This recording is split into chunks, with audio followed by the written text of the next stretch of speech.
Rikishi hiring Jeff Cobb to join the Bloodline. Hey everyone, welcome back. Today we've got some truly surprising and heartwarming news from the WWE Universe. Title: Rikishi hires Jeff Cobb to join the Bloodline Reborn. In a shocking turn of events that could change the landscape of WWE forever, a familiar face has returned to steer the Bloodline into a terrifying new era.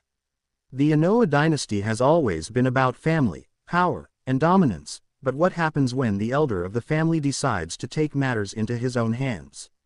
Rikishi, WWE Hall of Famer, father of the Usos, and legendary member of the Samoan wrestling lineage, has made a decision that stunned fans and rocked the WWE Universe to its core. With Roman Reigns missing in action, Solo Sikoa seeking direction, and Paul Heyman's loyalties now in question, the Bloodline was crumbling. But Rikishi had a plan. A secret weapon. A hired hand that not only has the power but also the pedigree to bring the family back to dominance. Enter Jeff Cobb. Known for his brutality, athleticism, and connection to the Samoan heritage, Jeff Cobb is no stranger to destruction. And now, he's not here as a guest. He's here as the hired muscle, the Bloodline's new enforcer, and the man Rikishi believes can restore the family's empire. This is the story of Rikishi's bold move. This is the story of Jeff Cobb joining the Bloodline. And it's only just beginning.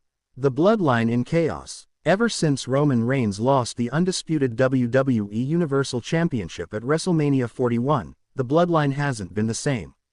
The empire once built on fear, family, and loyalty started crumbling under the weight of its own dominance. Without Roman, the group lost its figurehead. Without the Usos unified, it lost its rhythm. And with Solo Sikoa stepping into a leadership role, the group started to look different. But not everyone was ready to follow Solo.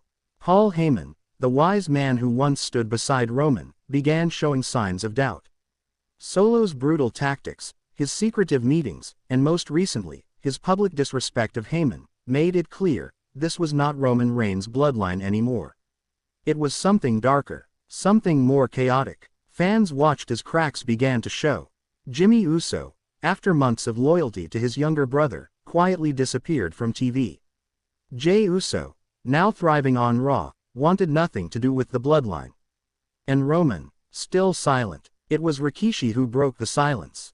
Appearing on WWE SmackDown via satellite, Rikishi delivered a cryptic message. Family doesn't fall apart, unless someone wants it to. I've been watching, and I don't like what I see. It's time for the elders to step in. No one expected what would happen next. Rikishi's master plan. Rikishi had been keeping tabs on everything. From Roman's fall to Solo's rise to Paul Heyman's betrayal. He saw the writing on the wall, and he wasn't about to let his family's legacy go up in smoke. In a sit-down interview released on WWE's digital platforms, Rikishi spoke calmly but firmly. I love my sons. I love Roman. But sometimes, family needs a reminder of who we are. I'm not just watching from the sidelines anymore. If I have to make a call to someone outside the company, to someone who understands what it means to fight for family, I'll do it. The next week, Rikishi showed up in the crowd at SmackDown. And by his side was a monstrous presence that fans immediately recognized. Standing tall, arms crossed, eyes like daggers, Jeff Cobb. A former Olympian, a powerhouse with experience across the globe, and most importantly, connected to the Samoan wrestling bloodline. Cobb didn't say a word. He just stared down Solo Sikoa in the ring, and Solo, for the first time, backed up. That moment was the turning point. Jeff Cobb's destructive arrival. The following week, chaos erupted. During a main event match between Solo Sikoa and Kevin Owens, the lights went low, and out of the crowd came Jeff Cobb, dressed in black, barefoot, focused. Without hesitation, Cobb hit the ring like a freight train. Kevin Owens never saw it coming. A tour of the islands later, and KO was motionless. The crowd gasped as Jeff Cobb stood over Owens. He pointed at Solo, then at the bloodline symbol on the video screen. Rikishi walked out onto the stage, gave a slight nod, and the broadcast ended in total silence. This wasn't just an attack. It was a message. Jeff Cobb officially debuted the next week in a backstage promo alongside Rikishi. Speaking for the first time, Cobb said, "I'm not here to play games. I'm not here to make friends. I'm here because Rikishi asked me to protect the family legacy.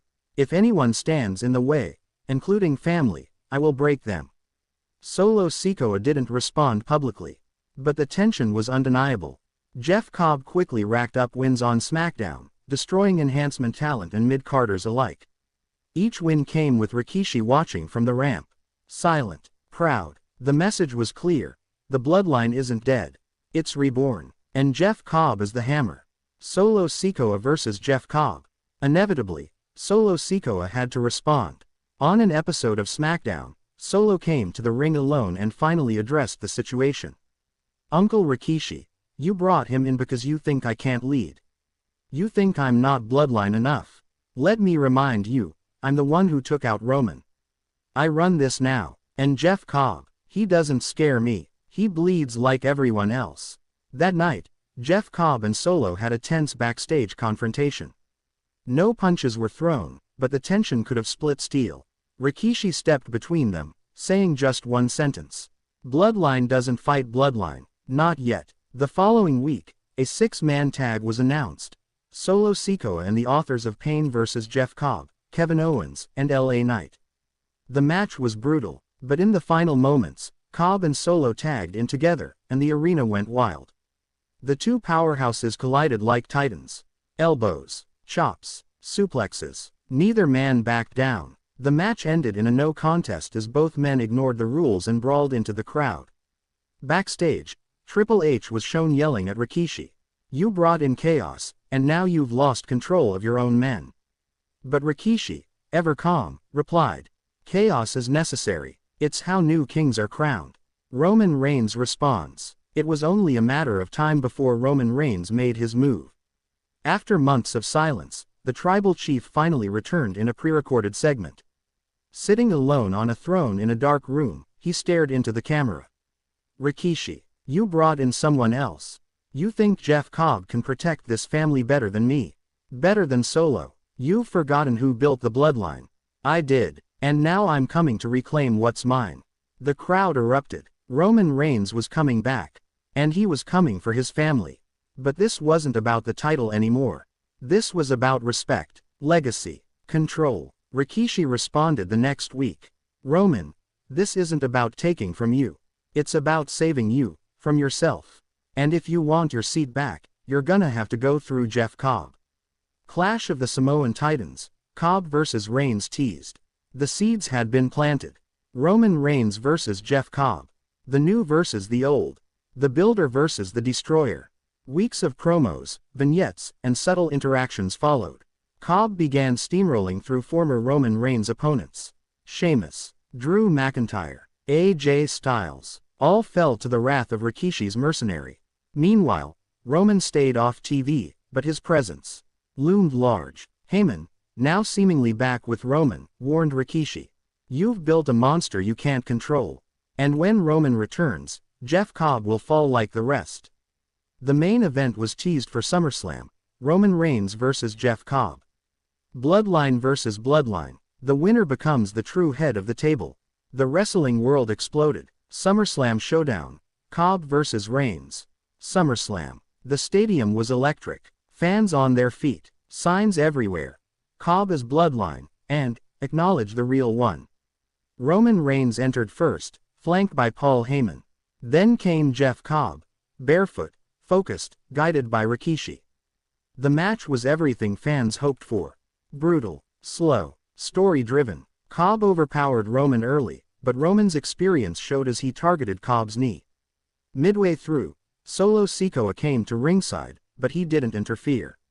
He watched, studied. In the end, Roman went for the spear, but Cobb reversed it into the Tour of the Islands. 1, 2, kick out. Seconds later, Roman hit the Superman punch, then another spear. 1, 2, Cobb kicked out at 2.9.